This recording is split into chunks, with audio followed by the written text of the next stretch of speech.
नमस्कार. आजच्या या चार्ट पॅटर्नच्या भागामध्ये मी तुम्हा सगळ्यांचं मनापासून स्वागत करते. आपण काल काय बघितलं ते आधी बघूया, नंतर आजच्या भागाला सुरुवात करूया. काल आपण काही चार्ट पॅटर्न्स बघितले होते. पहिला पॅटर्न आहे असेंडिंग ब्रॉडनिंग. याच्यामध्ये सपोर्ट आणि रेजिस्टन्स मध्ये एक चॅनल तयार होतो जो वरच्या दिशेला वाढत जातो. त्याच्यानंतर डिसेंडिंग ब्रॉडनिंग, याच्यामध्ये सपोर्ट आणि रेजिस्टन्स मध्ये जो चॅनल तयार होतो तो खालच्या दिशेला ब्रॉड होत जातो. आता चार्ट पॅटर्न वर ट्रेडिंग करताना आपण दोन प्रकारे करू शकतो. एक तर इनसाइड ट्रेडिंग आणि दुसरी आहे आउटसाइड ट्रेडिंग. वरच्या दिशेला केली तर ती आहे ब्रेकआउट ट्रेडिंग, खालच्या दिशेला ब्रेकडाऊन ट्रेडिंग. वरच्या दिशेला बाईंग आणि खालच्या दिशेला सेलिंग. इनसाइड ट्रेडिंग करताना रेजिस्टन्स जवळ स्टॉक आला की सेल करायचं, सपोर्ट जवळ स्टॉक आला की बाय करायचं. त्याच्यानंतर नेक्स्ट आहे बुलिश चॅनल. बुलिश चॅनल मध्ये स्टॉक सरळ वरच्या दिशेला समांतर सपोर्ट आणि रेजिस्टन्स घेऊन वाढत जातो. याच्यामध्ये इनसाइड ट्रेडिंग करता येते, आउटसाइड ट्रेडिंग करता येते. त्याच्यानंतर बेरिश चॅनल, डाऊन ट्रेंड मध्ये चॅनल वाढत जातो. त्याच्यानंतर इक्वल चॅनल, टोटल साइडवेज मध्ये जेव्हा मार्केट असतं त्यावेळेस इक्वल चॅनल तयार होतो.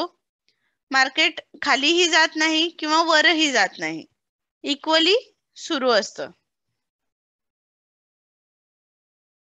त्याच्यानंतर फॉलिंग वेज, जर सपोर्ट आणि रेजिस्टन्स मध्ये तयार झालेला चॅनल खालच्या दिशेला निमुळता होत असेल तर तो चार्ट पॅटर्न आहे फॉलिंग वेजचा.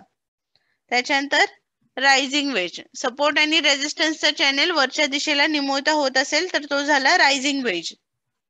त्याच्यानंतर सर्वात इम्पॉर्टंट आणि सर्वात जास्त पॉइंट देणारे पॅटर्न्स आहेत ते आहे बेरिश फ्लॅग आणि बुलिश फ्लॅग. याच्यामध्ये एक पोल असतो आणि एक फ्लॅग असतो. बेरिश फ्लॅग मध्ये एक उलटा पोल असतो आणि एक चॅनेल असतो. चॅनेलचा ब्रेकआउट ज्या साईडला होईल त्या साईडला आपण एंट्री करू शकतो. पण मोस्ट ऑफ द टाइम 70% वेळा बेरिश फ्लॅगचा ब्रेकआउट हा डाऊन साईडला होतो. बेरिश फ्लॅगचा ब्रेकआउट हा डाऊन साईडला होतो. आणि ज्यावेळेस बुलिश फ्लॅग तयार होतो त्यावेळेस 70% वेळा बुलिश फ्लॅगचा ब्रेकआउट हा अप साईडला होतो. आता ह्याचं टार्गेट कसं ठेवायचं, एंट्री कुठे घ्यायची, स्टॉप लॉस कुठे ठेवायचा, ह्याच्यावर आपलं एक सेपरेट लेक्चर आहे. आता फक्त चार्ट पॅटर्न वर फोकस करा. चार्ट पॅटर्न चार्ट मध्ये कसे दिसतात हे शोधा, मला स्क्रीनशॉट पाठवा. आतापर्यंत मला फक्त 3च जणांचे स्क्रीनशॉट मिळालेले आहेत. याचा अर्थ सगळेजण होमवर्क व्यवस्थित करत नाहीयेत किंवा सगळ्या जणांनी सपोर्ट रेजिस्टन्सचा टॉपिक अजून कंप्लीट केलेला नाही. चार्ट पॅटर्न पर्यंत सगळेजण आलेले नाहीयेत. ओके, फक्त 3 जणांचेच मला मेसेजेस आलेले आहेत. लवकरात लवकर तुमचा चार्ट पॅटर्नचा होमवर्क सबमिट करा. होमवर्क मध्ये काय करायचंय, तुम्हाला जायचंय वेगवेगळे चार्ट पॅटर्न शोधायचे आहेत investing.com वर आणि त्याचे स्क्रीनशॉट काढून मला पाठवायचे आहेत. आणि खाली लिहायचं हा चार्ट पॅटर्न बुलिश फ्लॅग आहे का, हा चार्ट पॅटर्न बेरिश फ्लॅग आहे का. याने काय होईल, तुम्हाला चार्ट पॅटर्न जास्तीत जास्त बघण्याची सवय होईल. जो ग्राफ वर जातोय खाली जातोय कसा जातोय हे तुम्हाला जास्त चांगलं समजेल. त्याच्यानंतर हा बुलिश फ्लॅग, आताच बोलणं झालं याच्यावर. त्याच्यानंतर आहे पेनंट. पेनंट म्हणजे साधारण पताकासारखा शेप तयार होतो. याच्यामध्ये एक पोल असतो आणि एक ट्रायंग्युलर पॅटर्न असतो. ह्याच्या ट्रायंगल मध्ये प्राइस मूव्ह होत असते.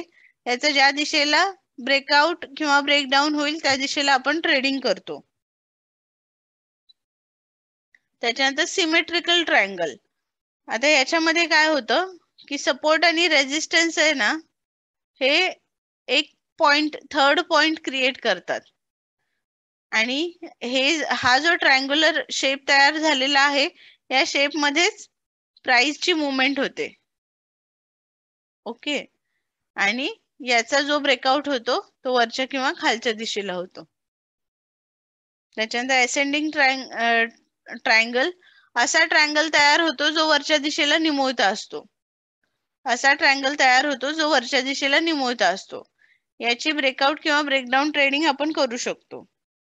डिसेंडिंग ट्रायंगल असा ट्रायंगल तयार होतो, तो खालच्या दिशेला निमुळता होत जातो. आता हे असेंडिंग, डिसेंडिंग, सिमेट्रिकल हे बघायची तुम्हाला गरज नाहीये. ट्रायंगल म्हणजे ट्रायंगल, मग तो कसाही तयार होऊ दे. आता ह्याच्यामध्ये पॅटर्न्स आहेत म्हणून मी तुम्हाला दाखवले. हा सिमेट्रिकल झाला, हा असा होऊ शकतो, हा असा होऊ शकतो, कसाही ट्रायंगल होऊ शकतो. ट्रायंगल म्हणजे ट्रायंगल एवढंच तुम्ही हे करा, लक्षामध्ये ठेवा. That will be easiest way for you. Okay. त्याच्यानंतर हा आता एक खूप जास्त इम्पॉर्टंट प्रकार आहे, हेड अँड शोल्डर. ओके. आता हेड अँड शोल्डर ज्यावेळेस तयार होतो त्यावेळेस नक्की काय होतं ते आपण व्हाईट बोर्डला आधी बघूया, नंतर याच्यावरती येऊया. जर समजा ही आपली ट्रेंड लाईन असेल आणि स्टॉक आपला या ट्रेंड लाईनचा सपोर्ट घेऊन इकडून असा चालू आहे. ओके. आता यावेळी स्टॉकने ही ट्रेंड लाईन ब्रेक केली. ओके. ही ट्रेंड लाईन स्टॉकने ब्रेक केली आणि स्टॉकने सपोर्ट घेतला बरोबर या लाईनचा. इथे एक पॉइंट असा होता, इथून स्टॉक वरती गेला, बरोबर या लेवलचा स्टॉकने सपोर्ट घेतला आणि परत स्टॉक वरती गेला. पण आधी ही ट्रेंड लाईन काय होती, सपोर्ट म्हणून काम करत होती. आता ती ट्रेंड लाईन ब्रेक झाल्यानंतर ही रेजिस्टन्स मध्ये कन्वर्ट होणार. ओके. आणि इथून स्टॉक खाली पडणार. तर आता हा जो पॅटर्न आहे, हा जो पॅटर्न काय इंडिकेट करतो, हा जो बुलिश ट्रेंड होता, बुलिश ट्रेंड जो होता तो आता बेरिश मध्ये कन्वर्ट होतोय. ओके. हा जो बुलिश ट्रेंड आहे तो बेरिश मध्ये कन्वर्ट होतोय, हे आता स्टॉक आपल्याला हा पॅटर्न आपल्याला सांगतोय. ओके. आता ह्याच्यामध्ये नक्की काय झालंय, हेड अँड शोल्डर पॅटर्न तयार झालेला आहे. Head and shoulder. आता हे जे आहे हा काय झाला, लेफ्ट हँड शोल्डर. हा काय झाला, राईट हँड शोल्डर. आणि हे जे मध्ये आहे ते काय झाला, हेड. हेड. ओके. हा काय झाला, लेफ्ट हँड शोल्डर. हा काय झाला, राईट हँड शोल्डर. आणि हा मधला जो आहे तो हेड. आता मधला कोणता, जो पॉइंट तुमची ट्रेंड लाईन ब्रेक करतो त्याला तुम्ही हेड बोलू शकता. ओके. ह्याला तुम्ही हेड बोलू शकता. हा झाला राईट हँड शोल्डर, ज्याने तुमच्या ट्रेंड लाईनचा रेजिस्टन्स क्रिएट करून खाली पडलेला आहे. आणि हा लेफ्ट हँड शोल्डर, जो तुमच्या आधीच्या ट्रेंडला फॉलो करतोय. आता ह्याच्यामध्ये आपण ट्रेडिंग करू शकतो. कसं ट्रेडिंग करणार, तर जेव्हा आपल्याला हेडने ट्रेंड लाईन ब्रेक केलेली दिसते त्यावेळी आपण ह्याच्यामध्ये अंडर ऑब्झर्वेशन ठेवू शकतो. काय ऑब्झर्व करायचं, की हा जो पॉइंट आहे त्याच पॉइंटला बरोबर इकडून स्टॉक वरती मूव्ह घेतो का. मूव्ह घेतल्यानंतर तुम्ही इकडे सेलची एंट्री घ्यायची. ज्यावेळेस रेजिस्टन्स जवळ येणार त्यावेळेस तुम्ही सेलची एंट्री घेणार. सेलची एंट्री घेतल्यानंतर इकडे खाली तुम्हाला आणखीन स्टॉक पडलेला दिसणार. आपण चार्ट पॅटर्न च्या नोट्स वरती जाऊया आणि तिकडे एकदा चेकआउट करूया. आता जर या ठिकाणी तुम्ही बघितलं तर ही जी तुमची नॉर्मल ट्रेंड लाईन आहे, ही नॉर्मल ट्रेंड लाईन आहे. आणि या ठिकाणी ही चार्टला सपोर्ट करते. ओके. ही चार्टला सपोर्ट करते, म्हणजे हा सपोर्ट आहे. इथून स्टॉकने काय केलंय, एक शोल्डर तयार केला, त्याच्यानंतर स्टॉक वरती गेला. आता हेड तयार होताना काय झालंय, हा स्टॉक इथपर्यंत आला पण या ट्रेंड लाईनचा ब्रेकडाऊन झाला. ब्रेकडाऊन झाल्यानंतर हा जो पॉइंट आहे तिथपर्यंत स्टॉक आला आणि इथून परत वरती गेला स्टॉक. आता वरती गेल्यानंतर जी ट्रेंड लाईन आधी चार्टला सपोर्ट करत होती, आता तिचा ब्रेक डाऊन झाल्यामुळे आता ती रेजिस्टन्स मध्ये कन्वर्ट झालेली आहे आणि आता ती चार्टला रेजिस्ट करते, म्हणजे अडथळा निर्माण करते चार्टच्या प्रगतीसाठी. मग या ठिकाणी आल्यानंतर परत सेलिंग प्रेशर वाढलं रेजिस्टन्स मिळाल्यामुळे आणि हा स्टॉक इथून खाली पडला. ओके. तर आता ह्याच्यामध्ये आपल्याला काय ड्रॉ करायचंय, ही नेकलाईन ड्रॉ करायची. म्हणजे जो हेड तयार होतो त्या हेडचे जे 2 पॉइंट आहेत ते आपल्याला जोडायचे आणि लाईन पुढे एक्सटेंड करायची. आता हेड अँड शोल्डर वरती जेव्हा आपण एंट्री घेतो त्यावेळेस कशी घेतो, एकतर ही जी नेकलाईन आहे ही जर ब्रेक झाली, नेकलाईन जर ब्रेक झाली तर तुम्ही इकडे सेल साइडची एंट्री घेता, किंवा हा जो रेजिस्टन्स आहे इथून तुमचा चार्ट खालच्या साईडला निघाला की इथे तुम्ही एक एंट्री घेऊ शकता. दोन टाइप्स आहेत. सेफर साइड एंट्री ही आहे, ही नेकलाईन ब्रेक झाल्यानंतर तुम्ही सेल साइडची एंट्री घेऊ शकता. आता ह्याच्या मागे लॉजिक काय आहे? जर समजा एखादा माणूस आपण बघितला तर त्याचे काय असतात, दोन शोल्डर असतात, बरोबर. दोन शोल्डर असतात म्हणजेच काय, खांदे. हा एक खांदा, त्याच्यानंतर एक हेड असतो आणि हा एक दुसरा खांदा. एक शोल्डर, दुसरा शोल्डर आणि हा एक खांदा, आणि त्याच्यावरती जी काढलेली असते ती झाली नेकलाईन. ओके, ही झाली नेकलाईन. आता थोडक्यात काय आहे, जर नेकलाईन तुटली म्हणजे जर एखाद्याचा गळाच कापला तर तो जगेल का? नाही. तसंच जर नेकलाईन तुटली तर तो माणूस खाली पडणार. साधारण असा अंदाज घेऊन तुम्ही हा चार्ट पॅटर्न लक्षात ठेवू शकता.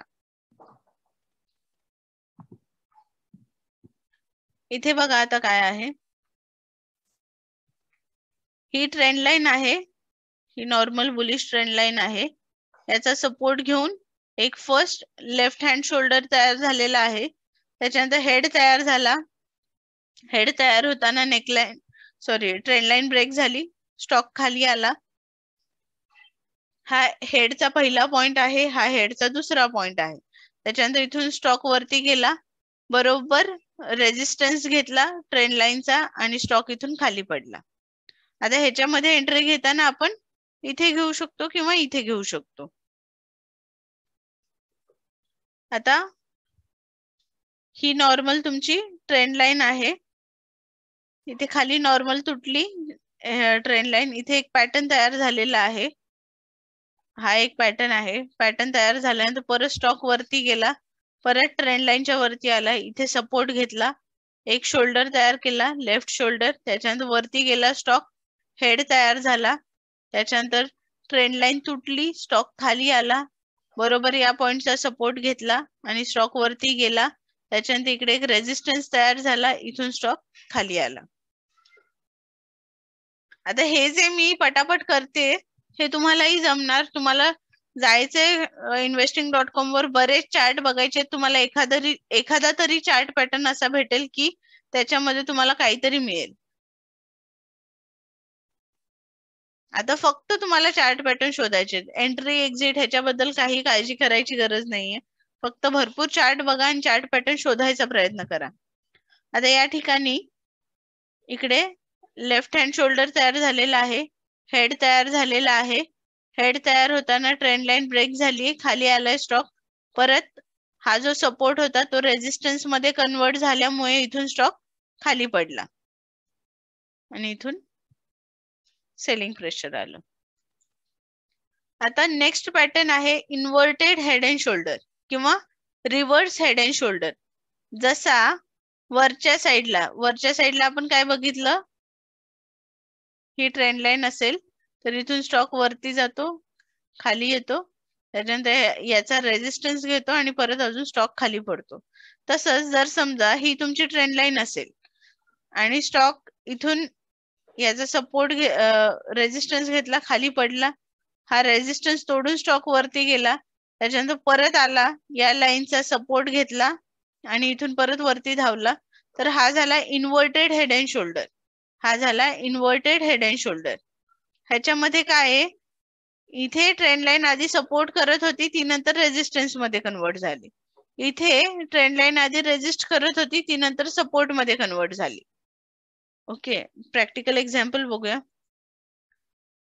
इकडे स्टॉक खाली पडत होता, त्याच्यानंतर इकडे एक लेफ्ट शोल्डर तयार झाला, त्याच्यानंतर एक हेड तयार झाला. हेड तयार होताना ट्रेंड लाईनचा ब्रेक झाला, इथपर्यंत गेला स्टॉक, परत इकडे सपोर्ट मिळाला, त्याच्यानंतर इथून स्टॉक वरती पळायला लागला. आता 2-3 दिवसापूर्वी हा चार्ट पॅटर्न कुठेतरी तयार झाला होता. आय गेस निफ्टीमध्ये inverted head and shoulder me trade केला होता. एकच मिनिट.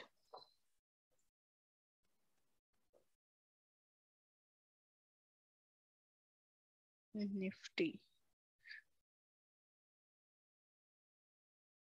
हा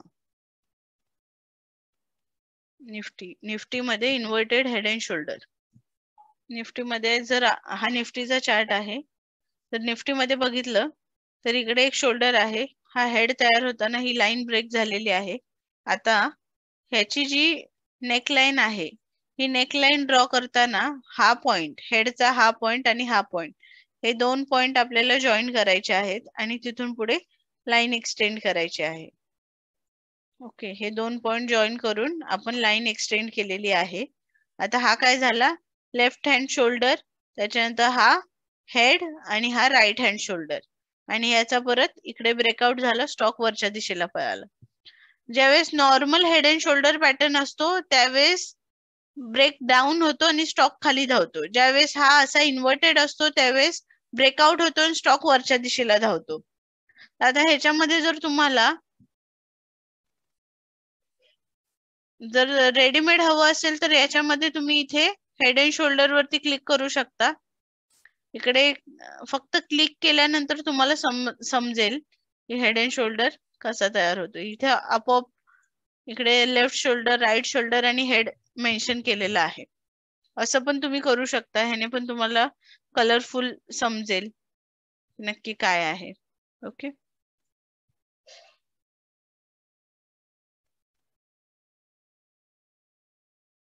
त्याच्यानंतर या ठिकाणी आहे लेफ्ट शोल्डर, हेडचा ब्रेकआउट, या लाईनचा बरोबर सपोर्ट घेतलेला आहे. राईट शोल्डर क्रिएट केला आणि स्टॉक इकडून बूम. त्याच्यानंतर ही आपली नॉर्मल ट्रेंड लाईन आहे. ट्रेंड लाईनचा ब्रेक डाऊन झाला इकडे. त्याच्यानंतर इकडे एक लेफ्ट शोल्डर तयार झाला, इकडे एक हेड तयार झाला. हेड तयार होताना ट्रेंड लाईन ब्रेक झाली, स्टॉक वरती गेला. परत खाली येताना या ट्रेंड लाईनचा सपोर्ट मिळाला आणि स्टॉक इथून बूम. त्याच्यानंतर हा इन्व्हर्टेड हेड अँड शोल्डरच आहे. ही आपली ट्रेंड लाईन आहे.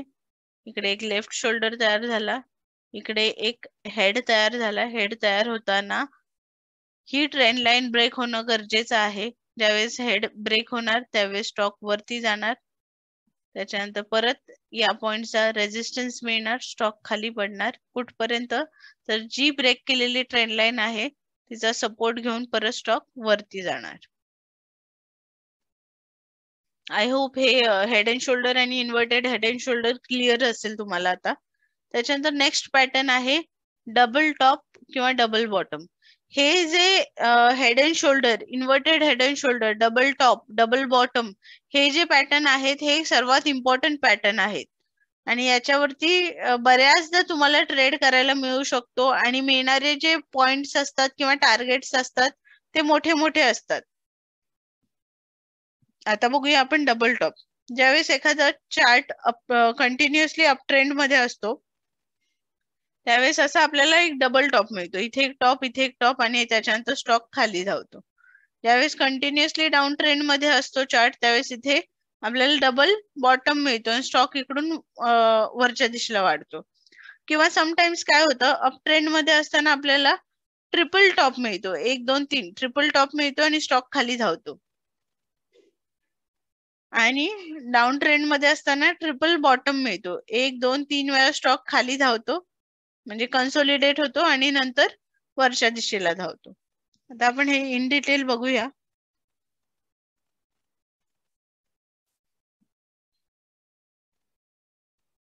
इकडे अप ट्रेंड आहे, इकडे एक टॉप तयार केला, त्याच्यानंतर इकडे एक टॉप तयार केला आणि स्टॉक खाली धावला. आता ह्याच्यामध्ये काय होतं, साधारण जर समजा ही 200 ची लेवल असेल तर स्टॉक इकडे येतो, बरोबर 200च्या लेवलला टच होणार, खाली जाणार. पण जेव्हा सेकंड टॉप तयार होतो त्यावेळेस तो 200 लाच झाला पाहिजे असं काही नाही. प्लस मायनस 200 म्हणजे 210 ला पण होऊ शकतो किंवा 190 ला पण होऊ शकतो. हा सेकंड टॉप होणं गरजेचं आहे. एकतर इथे होईल नाहीतर इथे होईल, पण कुठेतरी होईल. झाल्यानंतर ह्याच्यातून आपण एक अशी ट्रेंड लाईन ड्रॉ करू शकतो. ओके, त्याच्यानंतर खाली आल्यानंतर इकडे आपल्याला ब्रेकडाऊन बघायला मिळतो. इकडे सेम दाखवलेलं आहे. स्टॉक इकडे अप ट्रेंड मध्ये आहे. वरती गेल्यानंतर इथे एक टॉप तयार केलाय, खाली आला आणि तेवढाच किंवा कमी जास्त थोडासा सेकंड टॉप बनवलेला आहे आणि इथून स्टॉक खाली धावलेला आहे. आता ह्याच्यामध्ये वरती जे आहे दोन ते आहेत डबल टॉप आणि डबल बॉटम, आणि खाली जे आहे ते आहे ट्रिपल टॉप आणि ट्रिपल बॉटम. ओके, आता ह्याच्यामध्ये काय आहे, डबल टॉप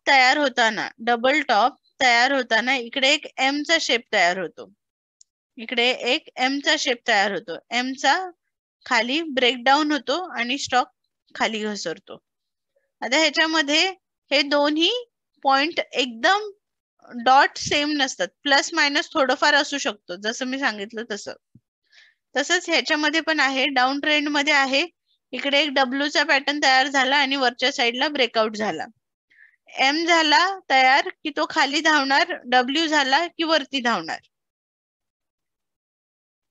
त्याच्यानंतर इकडे स्टॉक वरच्या दिशेला आहे. इकडे 1, 2 आणि 3 हे 3 टॉप तयार केलेले आहेत आणि स्टॉक खाली धावला. त्याच्यानंतर डाऊन ट्रेंड मध्ये असताना 1, 2, 3 बॉटम्स तयार केले आणि स्टॉक वरती धावला. या ठिकाणी बघा, इकडे एक बॉटम तयार झालेला आहे, इकडे एक बॉटम तयार झालेला आहे. त्याच्यानंतर याचा ब्रेकआउट होऊन थोडा स्टॉक खाली आला, इथून परत तो वरती धावेल. किंवा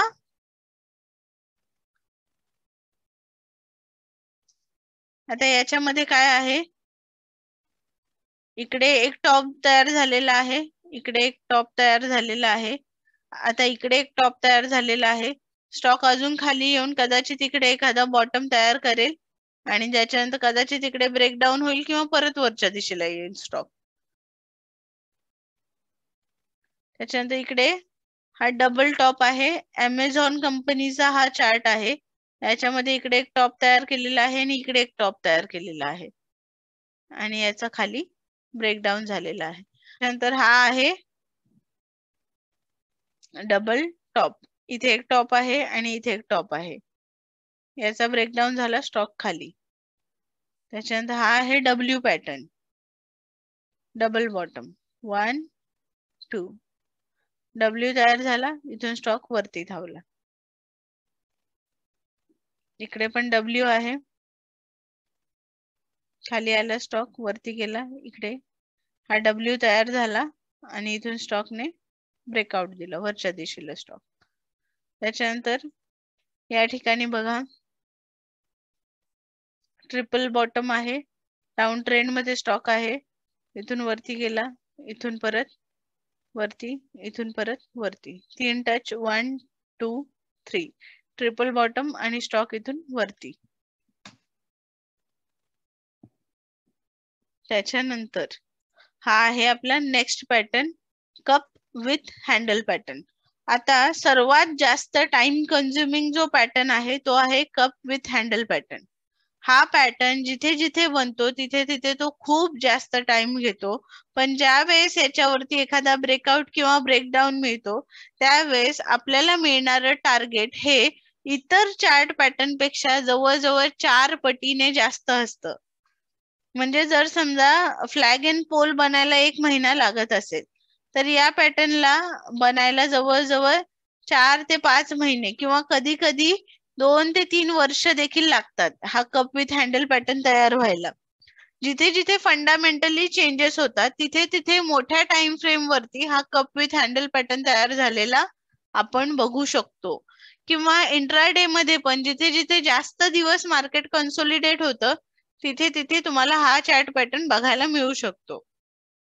आता मी काल पण तुम्हाला सांगितलं होतं, ज्वालामुखी जेवढी जास्त तापलेली असते आतमध्ये तेवढाच जास्त उफाळून त्याचा उद्रेक होतो. तसंच कप विथ हँडलचं ज्यावेळेस तो कप तयार होतो त्यावेळेस ते इतकं जास्त कन्सोलिडेशन मध्ये टाइम त्यांनी व्यतीत केलेला असतो की इथून त्यांनी बाहेर आल्यानंतर एक तुफान रॅली दिली पाहिजे आपल्याला, एकतर अप साइडला किंवा डाऊन साइडला. हा आहे कप विथ हँडल. इथे ऑलरेडी अप ट्रेंड आहे मार्केट. त्याच्यानंतर या ठिकाणी आपल्याला एक कप बघायला मिळतो, इकडे एक हँडल बघायला मिळतो. त्याच्यानंतर इथे अप साइडला आपल्याला ब्रेकआउट झालेला दिसतो. इथे अप ट्रेंड आहे, इकडे मार्केट कन्सोलिडेशन आहे आणि इकडून एक छोटासा हँडल तयार झालेला आहे आणि इथे ब्रेकआउट मिळालेला आहे.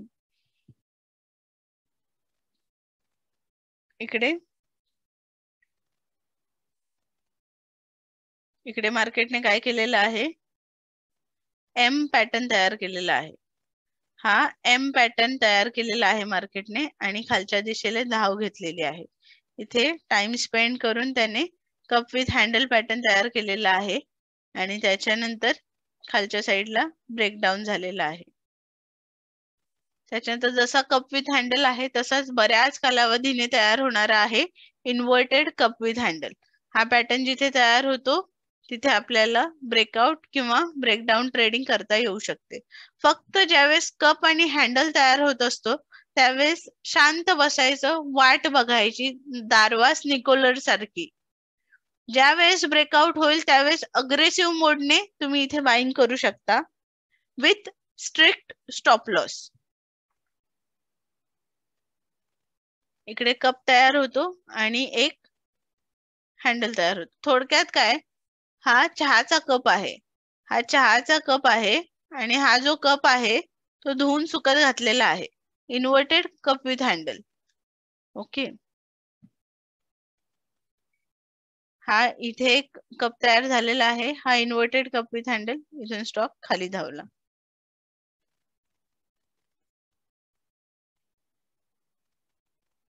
इथे एक कप आहे, इथे हँडल तयार होतोय आणि इथून स्टॉक खाली धावणार. इथे एक कप आहे, इथे एक हँडल तयार होतोय आणि स्टॉक खाली धावणार. इथे कप आहे, इथे हँडल आहे आणि इथून स्टॉक खाली धावणार. आता इथे पुल बॅक लिहिलंय. ही पुल बॅकची कन्सेप्ट काय आहे हे आपण नेक्स्ट लेक्चर मध्ये बघणार आहोत. पुल बॅकला रिट्रेसमेंट असं सुद्धा म्हणतात, ते आपण नेक्स्ट लेक्चरला बघूयात. आता हा डिफरन्स आहे इन्व्हर्टेड आणि नॉर्मल कप विथ हँडल पॅटर्नचा. कप विथ हँडल असा दिसतो, इन्व्हर्टेड असा दिसतो. Okay, inverted cup with handle किंवा cup with handle, inverted head and shoulder किंवा हेड अँड शोल्डर, त्याच्यानंतर बेरिश फ्लॅग, बुलिश फ्लॅग, त्याच्यानंतर